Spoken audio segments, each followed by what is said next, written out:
പ്രശ്നോത്തര രത്നമാലികയിൽ 6-ാം ശ്ലോകമാണ് നമ്മൾ ശ്രദ്ധിക്കുന്നത്. അവിടെ മദ്യം പോലെ മോഹജനകമായത് എന്ത് എന്ന ചോദ്യത്തിന് സ്നേഹമെന്ന് മറുപടി പറഞ്ഞു. ശത്രുക്കൾ ആരാണ് എന്ന ചോദ്യത്തിന് വിഷയങ്ങളെന്ന് മറുപടി പറഞ്ഞു. തുടർന്ന് കാ ഭവവല്ലീ തൃഷ്ണ കോ വൈരീ യസ്ത്വനുദ്യോഗ. കാ ഭവവല്ലീ, ഇതാണ് ചോദ്യം. ഭവവല്ലി, ഭവം എന്ന് പറഞ്ഞാൽ വീണ്ടും വീണ്ടും ഭവിക്കുക എന്നുള്ളതാണ് ഭവം. സംസാരം എന്നുള്ളതിൻ്റെ പര്യായവാചിയായിട്ട് നമുക്ക് ഭവശബ്ദത്തെ എടുക്കാം. വീണ്ടും വീണ്ടും ഭവിക്കുക, കർമ്മബന്ധനത്തിൽ പെട്ട് പുതിയ പുതിയ ശരീരങ്ങളെ സ്വീകരിച്ച് വീണ്ടും വീണ്ടും അജ്ഞാനബദ്ധരായി കഴിയുന്നതാണ് ഭവം.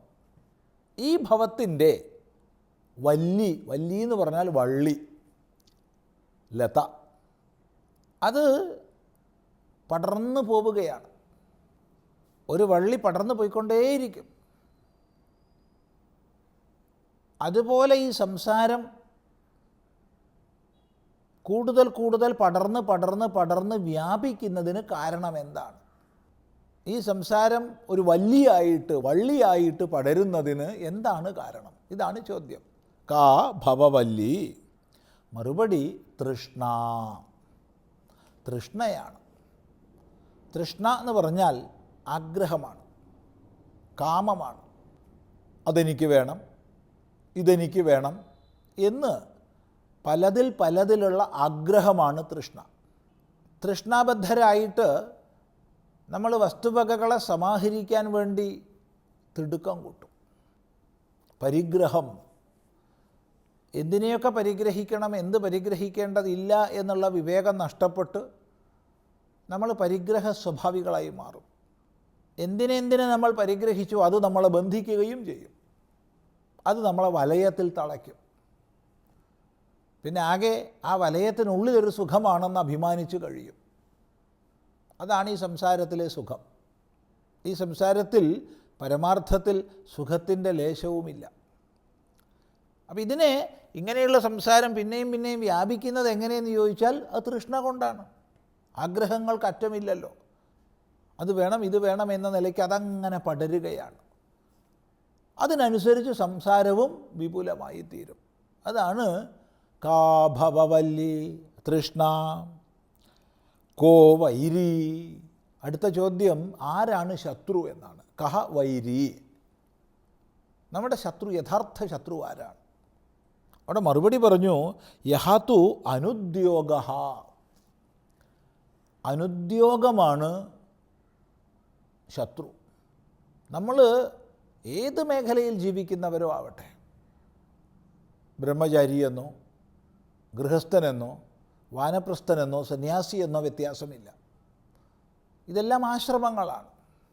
ഈ ആശ്രമങ്ങളെ അതിക്രമിച്ച അത്യാശ്രമികളെ സംബന്ധിച്ച് ശാസ്ത്രം ചിന്തിക്കുന്നില്ല. അവർ അവധൂതന്മാരായി സർവ്വലോക ബാഹ്യന്മാരായി കഴിയുന്നവരാണ്. അല്ലാതുള്ള ആശ്രമികളെ സംബന്ധിച്ച് മുഴുവൻ എല്ലാ ആശ്രമങ്ങളും സ്വന്തം തപസ് അനുഷ്ഠിക്കാനുള്ള ഘട്ടങ്ങളാണ്. ആശ്രാമ്യന്തി അസ്മിൻ ഇതി എന്നാണ് ആശ്രമ ശബ്ദത്തിൻ്റെ നിരുക്തി. അപ്പോൾ എവിടെയാണോ പരിപൂർണമായി ജന്മലക്ഷ്യപ്രാപ്തി വരെ ശ്രമം ചെയ്യേണ്ടുന്നത്, തപസ് ചെയ്യേണ്ടുന്നത്, അതാണ് ആശ്രമം. ഇപ്പോൾ ഓരോ ആശ്രമത്തിൻ്റെയും വിജയത്തിന് കാരണം സ്വന്തം ധർമ്മം മനസ്സിലാക്കി തപോനിഷ്ഠമായി അതിനെ പ്രയത്നപൂർവം സാക്ഷാത്കരിക്കുക എന്നുള്ളിടത്താണ്. എന്നിരിക്കെ ആരാണോ അലസനായിരിക്കുന്നത്, ചെയ്യേണ്ടുന്ന ജോലി ചെയ്യാതെ മടിയനായിരിക്കുന്നത്, ആ മടിയുടെ ഭാവമാണ് നമ്മുടെ ഏറ്റവും വലിയ ശത്രു. ചെയ്യേണ്ടുന്നത് ചെയ്യാതെ ചടഞ്ഞിരിക്കുക. നമ്മളെല്ലാവരും ഉദ്യോഗശാലികളാവണം, ഉദ്യമിക്കുന്നവരാകണം. അവനവൻ്റെ ആശ്രമത്തിനനുസൃതമായ രീതിയിൽ ഉദ്യമിക്കുന്ന ശീലം നമുക്കുണ്ടായിരിക്കണം. അതില്ലാതെ പ്രമാദഗ്രസ്തനായി, മടിയനായി, അലസനായി ഒരാൾ കഴിയുകയാണെങ്കിൽ ആ ഒരു ഭാവമാണ് ഏറ്റവും വലിയ ശത്രു. അത് നമ്മളെ വലിയ പൊട്ടക്കണത്തിലാണ് കൊണ്ടുചെന്നിടുക. കാരണം അലസനായി കഴിയുമ്പോൾ ഒരു സുഖം ഉണ്ടാവും. പ്രത്യേകിച്ച് അധ്വാനിക്കൊന്നും വേണ്ട, പ്രത്യേകിച്ച് പണിയെടുക്കണ്ട, അങ്ങനെ ആലസ്യത്തിൽ ആശ്രയിച്ചുകൊണ്ട് കഴിയുക. പക്ഷേ തിരിഞ്ഞു നോക്കുമ്പോൾ പിന്നീട് അത് ദുഃഖത്തെ, ക്ലേശത്തെ മാത്രമേ നൽകൂ. ഞാൻ ചെയ്യേണ്ടത് ചെയ്തില്ലല്ലോ, ഇത്രയും ശ്രേഷ്ഠമായൊരു മനുഷ്യജന്മം ലഭിച്ചിട്ടും അതിനെ വേണ്ടതുപോലെ വിനിയോഗിച്ചില്ലല്ലോ എന്നുള്ള പശ്ചാത്താപം അത് നമ്മളെ ദഹിപ്പിക്കും. അതുകൊണ്ട് ഒരു സന്ദേഹവുമില്ല, അനുദ്യോഗ, ഉദ്യോഗം ചെയ്യാതിരിക്കുക, പരിശ്രമശാലി അല്ലാതിരിക്കുക, ഉദ്യമിക്കാതിരിക്കുക എന്നുള്ളതാണ് നമ്മുടെ ഏറ്റവും വലിയ ശത്രു.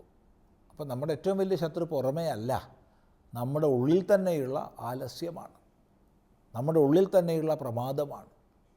ഇത് ഓരോ ആശ്രമത്തിനനുസരിച്ച് നമ്മൾ മനസ്സിലാക്കണം. ഇപ്പോൾ പഠനത്തിൽ നിന്ന്, യജ്ഞനിർവഹണത്തിൽ നിന്ന് നമ്മെ പിന്തിരിപ്പിക്കുന്ന അനുദ്യോഗഭാവം, അത് ബ്രഹ്മചാരിയെ സംബന്ധിച്ച് ശത്രുവാണ്. പഞ്ചമഹായജ്ഞങ്ങളിൽ നിന്ന്, അല്ലെങ്കിൽ സ്വത്ത് സമ്പാദിക്കുന്നതിൽ നിന്ന്, അല്ലെങ്കിൽ ഗൃഹത്തെ, കുടുംബത്തെ കുശലതയോടുകൂടി പരിപാലിക്കുന്നതിൽ നിന്ന്, ദേവപിതൃ കാര്യങ്ങളിൽ നിന്ന് ഒക്കെ, അതായത് ഗൃഹസ്ഥാശ്രമ ധർമ്മങ്ങളിൽ നിന്ന് നമ്മളെ പിന്തിരിപ്പിക്കുന്ന അനുദ്യോഗം ഗൃഹസ്ഥാശ്രമിയെ സംബന്ധിച്ച് ശത്രുവാണ്. അതുപോലെ തന്നെ വൈരാഗ്യജനകമായിരിക്കുന്ന, ചിത്തശുദ്ധികരങ്ങളായിരിക്കുന്ന സൂക്ഷ്മ ഉപാസനകളിൽ നിന്ന് നമ്മളെ പിന്തിരിപ്പിക്കുന്ന ഭാവം വാനപ്രസ്ഥനെ സംബന്ധിച്ച് ശത്രുവാണ്.